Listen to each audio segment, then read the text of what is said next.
இன்னைக்கு நம்ம பார்க்க போகிறது ஒரு டிஃபன் காம்போ ரெசிபி. இதோட ஸ்பெஷலே பார்த்தீங்கன்னா இன்ஸ்டண்ட்டாக செய்கிறது.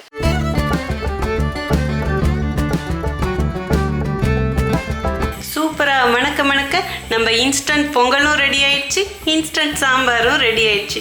Hi friends, welcome to cook with Sangeetha. இன்னைக்கு நம்ம பார்க்க போகிறது ஒரு டிஃபன் காம்போ ரெசிபி. ஆமாங்க, வெண்பொங்கலும் சாம்பாரும் செஞ்சு காட்ட போகிறேன். இதோட ஸ்பெஷலே பார்த்தீங்கன்னா இன்ஸ்டண்ட்டாக செய்கிறது, அதாவது ரொம்ப ஃபாஸ்ட்டாக செய்கிறது. ஒரு அடுப்பில் பொங்கல் வைக்கலாம், இன்னொரு அடுப்பில் சாம்பார் வைக்கலாம். இன்னைக்கு அந்த ஸ்டைலில் தான் செஞ்சு காட்ட போகிறேன். சாம்பாரும் எப்பயும் செய்கிற மாதிரி நான் செஞ்சு காட்ட போகிறது கிடையாதுங்க. எல்லாம் சாம்பார்னா பாசிப்பருப்பு துவரம்பருப்பில் தானே செய்வீங்க. இன்னைக்கு ரொம்ப டிஃப்ரெண்ட்டாக செய்ய போகிறேன். பயங்கர இன்ட்ரெஸ்ட்டாக இருக்கும் இந்த ரெசிபி. மேபி இது வரைக்கும் நீங்கள் செய்யாத மெத்தடாக கூட இருக்கும். ஈவன் பேச்சுலருக்குலாம் ஒரு வரப்பிரசாதம் சொல்லலாம் இந்த ரெசிபி. நிறைய பேர் வெளிநாட்டில் இருக்கிறீங்க, உங்களுக்குலாம் நம்ம ஊர் பொங்கல் சாம்பார் சாப்பிடணும்னு ஆசையாக இருக்கும்ல. இன்னைக்கு அதே ஸ்டைலில் தாங்க செஞ்சு காட்ட போகிறேன். ஆனால் ரொம்ப எளிமையான முறையில் சங்கீதா ஸ்டைலில் செஞ்சு காட்ட போகிறேன். நம்ம சேனலை யாரெல்லாம் என்ன சப்ஸ்கிரைப் பண்ணலையோ சப்ஸ்கிரைப் பண்ணுங்கள். ப்ளீஸ் கீழே இருக்கிற பெல் பட்டனில் மறக்காமல் ஆள் கொடுங்க. அப்போ தான் நான் போகிற வீடியோ உங்களுக்கு உடனே வரும். வாங்க இப்போ எப்படி செய்யறதுன்னு பார்க்கலாம். இன்ஸ்டன்ட் பொங்கல் பண்ணுறதுக்கு ஸ்டவ் ஆன் பண்ணி ஒரு பாத்திரம் வச்சுட்டேங்க. இப்போ தேவையான அளவு நெய் ஊற்றிக்கலாம். அடுப்பனால் இப்போ ஃபுல்லாக கம்மி பண்ணிவிடுங்க. கொஞ்சமாக எண்ணெயும் ஊற்றிக்கலாங்க. நீங்கள் வெறும் நெய்யை மட்டும் வேணாலும் ஊற்றலாம், இல்லை எண்ணெய் மட்டும் ஊற்றியும் செய்யலாம். மீடியம் சைஸ் இஞ்சி ஒரு துண்டு எடுத்து பொடியாக கட் பண்ணி வச்சுருக்கேன், அதுவும் இதிலே போட்டுக்கலாங்க. இப்போ அடுப்பணல் மீடியமாக வச்சுக்கோங்க. இஞ்சி நல்லா பொன்னிறமாக செவந்துடுச்சுங்க. இந்த அளவுக்கு செவந்தா போதும். அரை கைப்பிடி முந்திரி பருப்பு எடுத்து வச்சுருக்கேன், அதுவும் இதிலே போட்டுக்கலாம். ஒரு டீஸ்பூன் மிளகு எடுத்து வச்சுருக்கேன், அதுவும் இதிலே போட்டுக்கலாம். 2 டீஸ்பூன் ஜீரகம் எடுத்து வச்சுருக்கேன், அதுவும் இதிலே போட்டுக்கலாம். இப்போ அடுப்பணல் கம்மியாக வச்சுட்டு இது எல்லாத்தையும் ஒன்று சேர்த்து கிளறி கொடுங்க.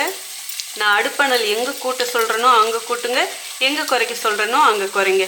இந்த ஃப்ளேமில் செய்யும் போது தான் பொங்கல் கரெக்டான டேஸ்ட் வரும்.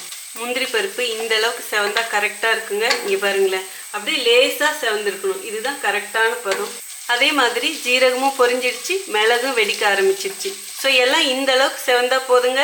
ஒரு டீஸ்பூன் பெருங்காய பொடி எடுத்து வச்சுருக்கேன், அதுவும் இதிலே போட்டுக்கலாம். பெருங்காயத்தூள் இதுக்கு நிறையா போடணுங்க.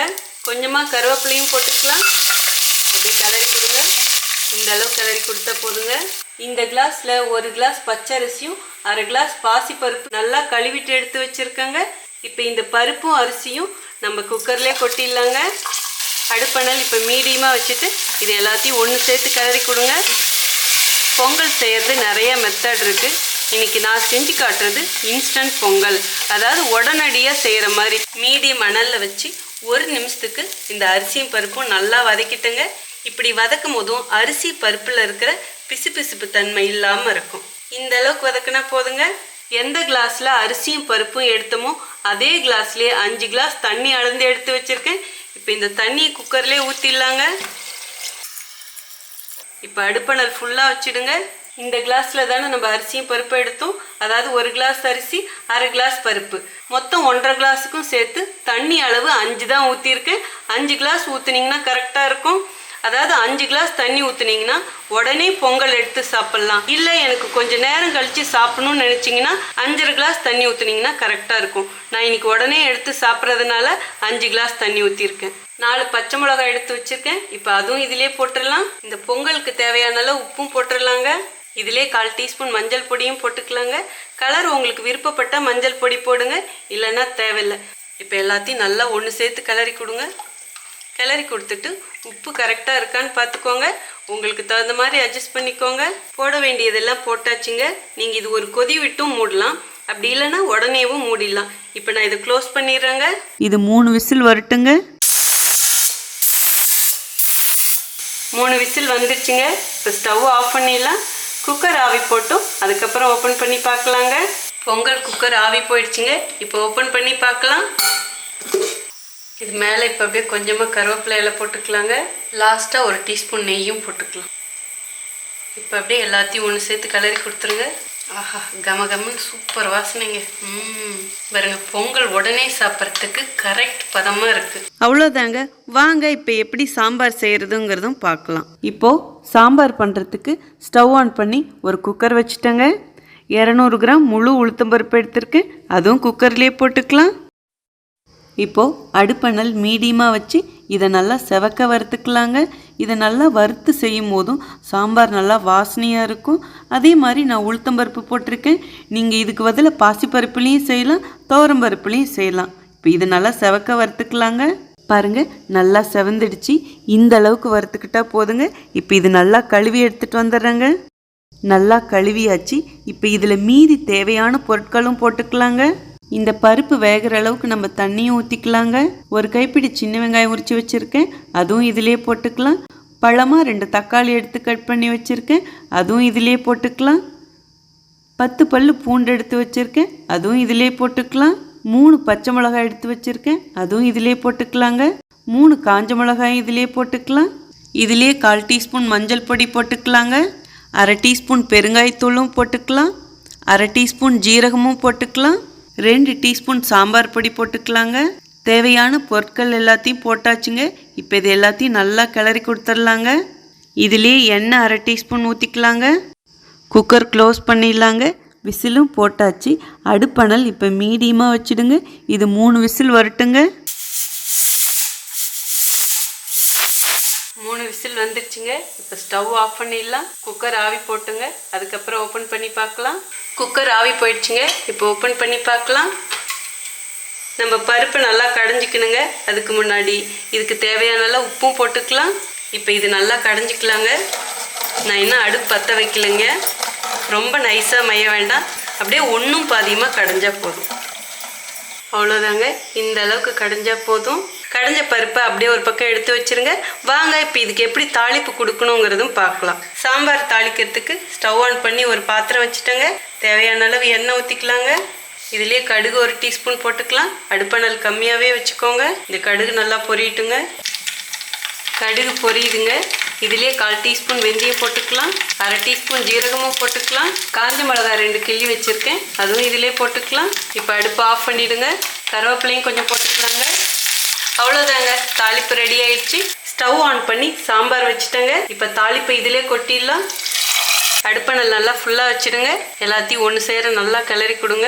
குழம்பு திக்காக இருந்ததுன்னா கொஞ்சம் தண்ணி ஊற்றிக்கலாம், இல்லை கரெக்டாக இருக்குன்னா அப்படியே விட்டுடுங்க. இப்போ கரெக்டாக இருக்குது, நான் எக்ஸ்ட்ரா தண்ணி ஊற்றல. இது நல்லா கொதிச்சு ஒரு கொதி வரட்டுங்க. அதாவது இந்த தாளிப்போட மனம் ஒரு கொதி கொதிக்கும் போதும் நல்லா சாம்பார் உள்ள இறங்கி இருக்கும். குழம்பு நல்லா கொதிக்குதுங்க. இப்போ ஒரு வாட்டி கிளறி கொடுத்துருங்க. செம்ம வாசனைங்க, சூப்பராக இருக்குது. நான் தாளிக்கும் போது தேங்காய் எண்ணெய் ஊற்றி தாளித்தேன். ஈவன் நீங்கள் நெய் ஊற்றி தாளிச்சிங்கன்னா செம்ம வாசனையாக இருக்குங்க. இந்த அளவுக்கு குழம்பு கொதிச்சா போதும். இப்போ ஸ்டவ் ஆஃப் பண்ணிடுங்க. இப்போ இதில் மெயினான ஒரு விஷயம் கொத்தமல்லி தழை. நல்லா ஒரு கைப்பிடி கொத்தமல்லி தழையை பொடி பொடியாக கட் பண்ணிட்டு போடுங்க. அவ்வளோதாங்க. இதுலேயே நெய் 1 டீஸ்பூன் போட்டுக்கலாங்க. நெய் போடுறது ஆப்ஷனல் தான், விருப்பப்பட்டால் போடுங்க, இல்லைன்னா பரவாயில்ல. பட் இந்த மாதிரி லாஸ்ட்டாக போடும் போதும் நல்லா வாசனையாக இருக்கும். அவ்வளோதாங்க, சூப்பராக மணக்க மணக்க நம்ம இன்ஸ்டன்ட் உளுத்தம்பருப்பு சாம்பார் ரெடி ஆயிடுச்சு. வாங்க இப்போ எப்படி இருக்குன்னு டேஸ்ட் பார்த்தலாம்.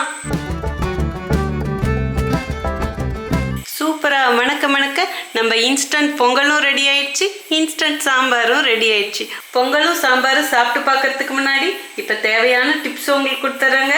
நான் இன்ட்ரோலேயே சொன்ன மாதிரி ஃபாஸ்ட்டாக டேஸ்டான பொங்கலும் சாம்பாரும் சாப்பிடணும்னு தோணுச்சுன்னா, அதுவும் நல்லா மழை வர டைமில் இந்த மாதிரி சூடாக செஞ்சு சாப்பிடணும்னு தோணும். ஸோ கண்டிப்பாக ட்ரை பண்ணுங்க.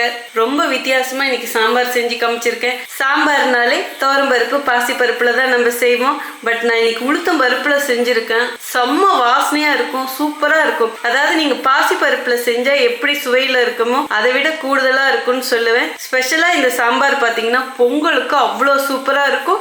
இட்லி தோசைக்கும் அவ்வளோ பிரமாதமாக இருக்கும். ஈவன் சப்பாத்தி கூட இந்த சாம்பார் ரொம்ப நல்லா இருக்கும். இப்போ இதில் மெயினாக டிப்ஸ்ன்னு பார்த்தீங்கன்னா, ஃபர்ஸ்ட் நான் சாம்பாருக்கு சொல்லிடுறேன். உளுத்தம் பருப்பை நான் என்ன பதத்தில் சொன்னோம் அதே பதத்தில் வறுத்துடுங்க. அதே மாதிரி அதில் நான் என்னென்ன பொருட்கள் போட்டனோ அதே அளவுகளோடு போட்டு செஞ்சீங்கன்னா இந்த சாம்பார் அவ்வளோ பிரமாதமாக வருங்க. பாருங்க, நான் செஞ்சு இப்போ 15 நிமிஷம் ஆயிடுச்சு. இவ்வளோ நேரம் ஆனால் கூட அந்த கன்சிஸ்டன்சி ரொம்ப திக்காகாமல் கரெக்டாக இருக்கும். ஸோ அதுக்கு தகுந்த மாதிரி நம்ம கூட்டி வைக்கணும். உளுத்தம் பருப்பில் செஞ்சது தானே, இதெல்லாம் நல்லா இருக்குமான்னு ஒரு கணம் கூட யோசிக்க வேண்டாம், அவ்வளோ சூப்பராக இருக்கும். சாம்பார் செய்யறதுக்கு இந்த அளவு தெரிஞ்சுக்கிட்டாலே போதுங்க. அடுத்தது பொங்கல். பொங்கல் வந்து ரொம்ப சிம்பிளாக செஞ்சு காமிச்சிருக்கேன். ஸோ வீடியோவில் நான் என்ன அளவுகள் சொன்னனோ மெயினாக அரிசி பருப்பு தண்ணி அளவு, ஸோ அதை அப்படியே ஃபாலோ பண்ணுங்க, சூப்பராக வரும். ஸோ இந்த அளவுக்கு நீங்கள் தெரிஞ்சுக்கிட்டாலே இந்த சாம்பாரும் பொங்கலும் சூப்பராக செஞ்சிடலாங்க. இப்போ எப்படி இருக்குன்னு டேஸ்ட் பார்த்தலாம். ஃபர்ஸ்ட் பொங்கல் எப்படி இருக்குன்னு நம்ம டேஸ்ட் பார்த்துருவோம், சாப்பிட்டு பார்த்தலாம். வா, சூப்பராக இருக்குங்க. நிஜமாக சொல்கிறேன், அப்படியே கோயிலில் கொடுக்குற பொங்கல் மாதிரி இருக்குது. நொய்யரிசியில் செய்வோம் இல்லைங்களா, அந்த மாதிரி ஒரு டேஸ்ட் வருது. அதாவது சோறு நல்லா அப்படியே கொலையில அங்கங்கே சின்ன சின்ன சோறாக இருக்குது. அது ரொம்ப பிரமாதமாக இருக்குது. எனக்கு எப்பயுமே பொங்கல் அப்படியே ரொம்ப குழஞ்சி களி மாதிரி இருந்தால் பிடிக்காது. கொஞ்சம் அங்கங்கே சோறாக இருக்கணும், அப்படி இருந்தால் எனக்கு ரொம்ப பிடிக்கும். ஸோ அதனால தான் நான் அரிசியும் பருப்பு வறுத்தேன். அதே மாதிரி அந்த பெருங்காய மனம் எல்லாமே நல்லா சூப்பராக இருக்குது. நிஜமாக சொல்கிறேன், ஒரு வாட்டி செஞ்சு பாருங்கள், அப்போ தான் உங்களுக்கு தெரியும். வா, இந்த பொங்கல் அவ்வளோ சாஃப்டாக இருக்கா, நல்ல மனமாக இருக்கு, சான்ஸே இல்லையா. ஸோ இப்போ கொஞ்சம் பொங்கல் எடுத்துக்குவோம், அப்புறம் கொஞ்சம் சாம்பார், ரெண்டும் நல்லா மிக்ஸ் பண்ணிவிட்டு சாப்பிட்டு பார்த்துருவோங்க. ஓ மை காட், நான் சொன்ன மாதிரியும் ரெண்டுக்கும் அவ்வளோ ஆப்டாக இருக்கேன். சூப்பராக இருக்குது, சான்ஸே இல்லை. நல்ல மனநிறைவோடு இந்த பொங்கலும் சாம்பாரும் சாப்பிடலாம். கண்டிப்பாக பொங்கலை பார்த்த உடனே உங்களுக்கு சாப்பிடணும்னு தோணி இருக்கும். அது சரியான காம்பினேஷன். ஸோ நீங்களும் இதே மாதிரியே செஞ்சு பார்த்துட்டு எப்படி இருக்குன்னு சொல்லிட்டு கமெண்ட் பாக்ஸில் சொல்லுங்கள். உங்களுக்கு இந்த ரெசிபி பிடிச்சதுன்னா ப்ளீஸ் மறக்காமல் ஃபர்ஸ்ட் ஒரு லைக் கொடுத்துருங்க. ரொம்ப ரொம்ப பிடிச்சதுன்னா உங்கள் ஃப்ரெண்ட்ஸ் அண்ட் ஃபேமிலிக்கு ஷேர் பண்ணுங்கள். நான் எப்பயுமே சொல்கிறேன் அதே டைலாக் தான், ப்ளீஸ் செஞ்சு பாருங்கள். உங்களுக்கு பிடிச்சா மட்டும் உங்கள் ஃப்ரெண்ட்ஸ் அண்ட் ஃபேமிலிக்கு ஷேர் பண்ணுங்கள். நீங்கள் இது வரைக்கும் எனக்கு கொடுத்துட்ருக்க அன்புக்கும் ஆதரவுக்கும் ரொம்ப ரொம்ப நன்றி. உங்களுக்கு என்ன ரெசிபி வேணுமோ ப்ளீஸ் அதுவும் கமெண்ட் பாக்ஸில் சொல்லுங்கள். அதுக்கு முன்னாடி ஒரு ஹம்பிள் ரிக்வெஸ்ட் இருக்குது. ஃபேஸ்புக்லேயும் குக் வித் சங்கீதா பேஜஸ் இருக்குது. ப்ளீஸ் அதுவும் அப்படியே லைக் பண்ணி ஃபாலோ பண்ணிக்கோங்க. அடுத்த ஒரு ஸ்பெஷல் வீடியோவில் உங்களை சந்திக்கிறேன். Until then, see you. Bye bye. Love you all.